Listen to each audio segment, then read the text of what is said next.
Hezbollah ने Israel में घुसकर कर दिया बेहद बड़ा हमला। दोस्तों, हिजबुल्लाह ने ऐसे ड्रोन सिस्टम को दिखाया है जिस ड्रोन सिस्टम को जो रडार्स हैं, इजरायली रडार वह कैप्चर नहीं कर पा रहे, डिटेक्ट नहीं कर पा रहे, ट्रैक नहीं कर पा रहे। तो अगर ऐसी स्थिति बनी रही तो हिजबुल्लाह इन ड्रस का इस्तेमाल करके ना सिर्फ इजराइल के भीतर रेकी कर सकता है और उसके अलावा खतरनाक हमले भी करवा सकता है, क्योंकि हिजबुल्लाह ने कई बार ऐसा किया। हिजबुल्लाह ने अपने इन ड्रोन का इस्तेमाल करके कई सेंसिटिव लोकेशंस की तस्वीरें, वीडियो खींची हैं, उन्हें पब्लिक किया है। प्रस्सा में कई मकावा टैंक हो या फिर आयरन डोम उनकी अंतिम तस्वीर तक खींची, यानी कि इन ड्रोनों में जो कैमरा लगा रहता है उस पे एक्सप्लोसिव लगाकर उसे फायर किया जाता है हिजबुल्लाह की तरफ से, और वो बकायदा अपने आखिरी टारगेट का पिक्चर भेजते हैं, ब्लास्ट होते हैं, खुद खत्म हो जाते हैं और दुश्मन के टारगेट को भी खतरनाक तरीके से खत्म कर देते हैं। तो मकावा टैंक तक का वीडियो आ चुका है आयरन डोम की करके दिखाया है हिजबुल्लाह ने अपने ड्रोनों से, और अब हिजबुल्लाह इस प्रकार के ड्रोनों को बड़ी मात्रा में तैनात कर चुका है लेबनान के अंदर, और यह धमकी दे रहा है कि हिजबुल्लाह पर अगर यूं ही लेबनान की जमीन पर यूं ही अगर बार बार इजराइल हमला करेगा तो अब जवाब जो दिया जाएगा वो ड्रोन से दिया जाएगा। दोस्तों, हिजबुल्लाह ने पहले ही कह दिया था कि जैसे जैसे युद्ध आगे बढ़ता चला जाएगा, आईडीएफ और इजराइल की सरकार अपने आप को बहुत ही ज्यादा सरप्राइज अपने पास छिपाकर रखे हैं, उनका इस्तेमाल नहीं किया है। इजराइल पर यह कहना है हसन नसर अल्लाह का, हसन नसर अल्लाह, यानी कि लीडर हिजबुल्लाह का, जो कि लगातार फायरी स्पीच दे रहा है, खतरनाक भाषण दे रहा है। इजराइल के इलाफ आपको बता दें, हिजबुल्लाह के लड़ाके अपनी ट्रेनिंग में हमास से कई गुना ज्यादा खतरनाक है। उन्हें किस प्रकार से बॉर्डर क्रॉस करके तबाही मचाना है, दूसरे देश के अंदर इसके लिए खास ट्रेनिंग मिली है अल कुद्स फोर्स से। अब अल-कदू क्या है दोस्तों? ईरान की मिलिट्री का एक बहुत ही खतरनाक विंग है। अल-कदू या कुद्स फोर्स कहा जाता है, जिसे यह जो है जितने भी एक्सिस ऑफ रेजिस्टेंस के प्रॉक्सी हैं, जिसमें हमास आता है, जिसमें हिजबुल्लाह आता है, जिसमें होती आती है, और इवन इराक और सीरिया में मौजूद ईरान समर्थित गुट आते हैं, जिन्हें एक्सिस ऑफ रेजिस्टेंस कहा जाता है, जिसमें कती हिजबुल्लाह का भी नाम आता है, जो कि ईरान समर्थित एक इराक में काम करने वाला गुट है। इन सबको ट्रेनिंग देने का काम कुद्स फोर्स का है। ईरान से न सिर्फ ट्रेनिंग दी जाती है कुद्स फोर्स के माध्यम से इन लड़ाकों बल्कि उन्हें कोऑर्डिनेटेड अटैक करने की ट्रेनिंग भी दी जाती है या नहीं, कि तीनों एक साथ अलग अलग मोर्चों को संभालकर कैसे हमला करें। हाल ही में खबर निकलकर सामने आ रही थी कि तियो ने यमन के हुती विद्रोहियों ने, जो इराक के एक्सेस ऑफ रेजिस्टेंस के लोग थे, उनके साथ मिलकर हाइफा पोर्ट, एक महत्वपूर्ण बंदरगाह है इजराइल का, जहां पर कई चाइनीज कंपनियों ने इन्वेस्ट किया और भारत के अडानी ग्रुप ने भी इन्वेस्ट किया।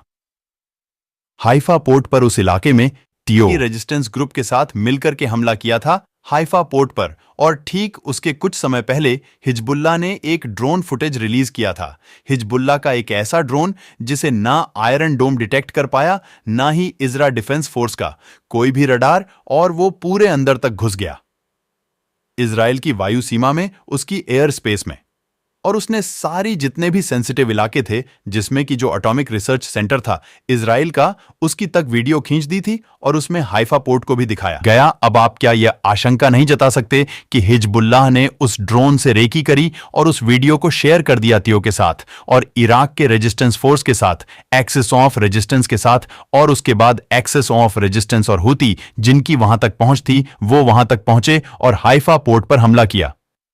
तो इस तरीके से कैसे कोऑर्डिनेटेड अटैक करना है, ईरान की कुछ फोर्स जो है इसने ट्रेन किया हुआ है, और सबसे बेस्ट ट्रेनिंग जो मिली है वो हिजबुल्लाह के लड़ाकों को मिली है, खासकर क्रॉस बॉर्डर कैसे। उसके पास अत्याधुनिक हथियार हैं जो अभी तक हमने निकाले नहीं हैं इजराइल के खिलाफ, और अब जैसे जैसे युद्ध डार्क होता चला जाएगा, खतरनाक होता चला जाएगा, हम वो हथियार निकालेंगे।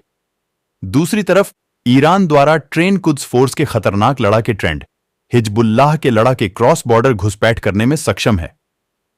आप इस बात को समझिए, अगर हिजबुल्लाह के लगातार वार के बाद आईडीएफ भी अपनी तरफ से काउंटर कार्रवाई कर रहा है, और जैसे जैसे युद्ध आगे बढ़ता चला जाएगा, आईडीएफ और इजराइल की सरकार अपने आप को बहुत ही ज्यादा सरप्राइज महसूस करेगी, क्योंकि हिजबुल्लाह इस प्रकार के हथियार निकालेगा जिसकी कल्पना भी नहीं की होगी इजराइल की फौज ने कि ये हिजबुल्लाह के पास हो सकते हैं, और बिल्कुल वैसे ही हो रहा है।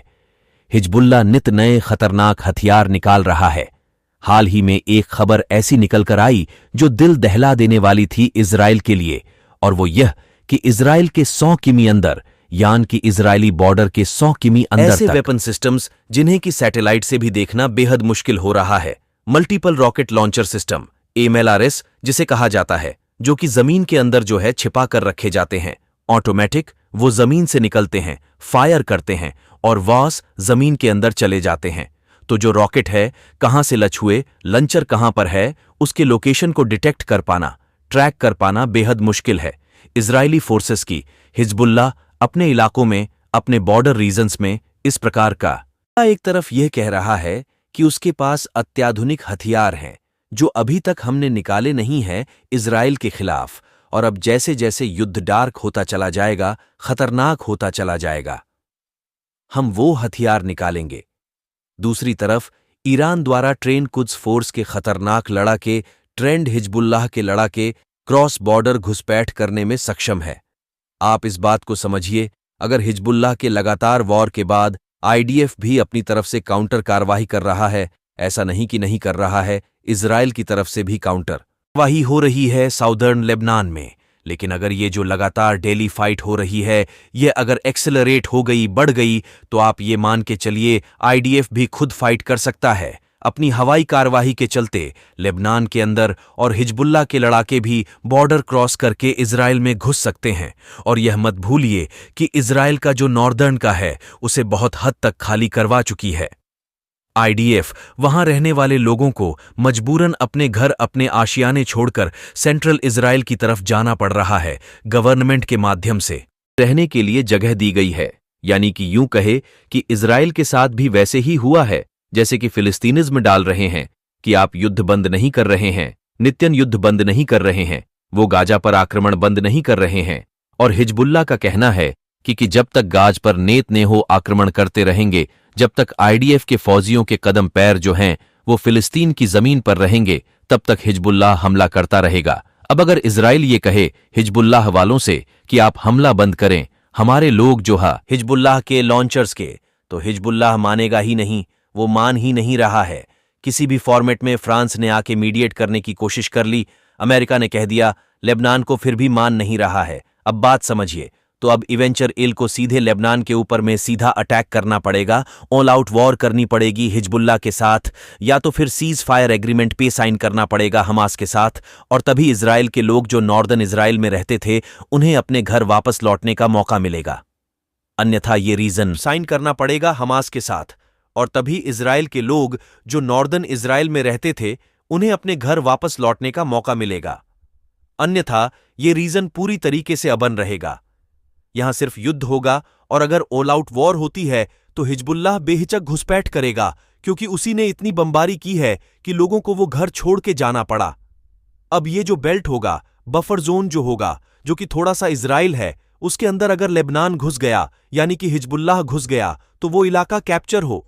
सो दोस्तों, आपको पता लग ही हो गया है कि हिजबुल्लाह एक बहुत ही बड़ा रोस्टर है। उसने एक ऐसा डिवाइस बनाया है जिससे कई सारे देशों को खतरा हो सकती है। दोस्तों, वो इतना खतरनाक डिवाइस है जिससे कई सारे देश तबाह भी हो सकते हैं। एक ऐसा ड्रोन बनाया है, रोबोट ड्रोन, जिसके कारण कई सारे देशों में आप इसका स्ट्रक्चर देख सकते हो कितना खतरनाक है। दोस्तों, ऐसा लगता है कि अगर ये कहीं भी गिरेगा तो उतनी दूर तबाह कर देगा। दोस्तों, क्या लगता है दोस्तों आपको, हिजबुल्लाह जो है खतरनाक मिसाइल दाग रहा है दूसरे देशों पे? क्या लगता है आपको, इतना खतरनाक मिसाइल ड्रोन है भाई, ये शायद ये रोबोट ड्रोन है, इसमें कोई भी आदमी का जरूरत नहीं पड़ता। दोस्तों, क्या लगता है दोस्तों, अगर ये ऐसा रोबोट हमारे भारत में बने तो कितना ज्यादा फायदा होने वाला है? दोस्तों, आप कमेंट में अपना राय जरूर बताइए। दोस्तों, जो हिजबुल्लाह ये यूज कर रहा है लड़ाकू विमान, ये बहुत ही खतरनाक है। दोस्तों, आप इसके पंखे और इसका लुक देख सकते हो। दोस्तों, हिजबुल्लाह बहुत ही तेजी से एक देश पे लड़ाई कर रहा है दोस्तों,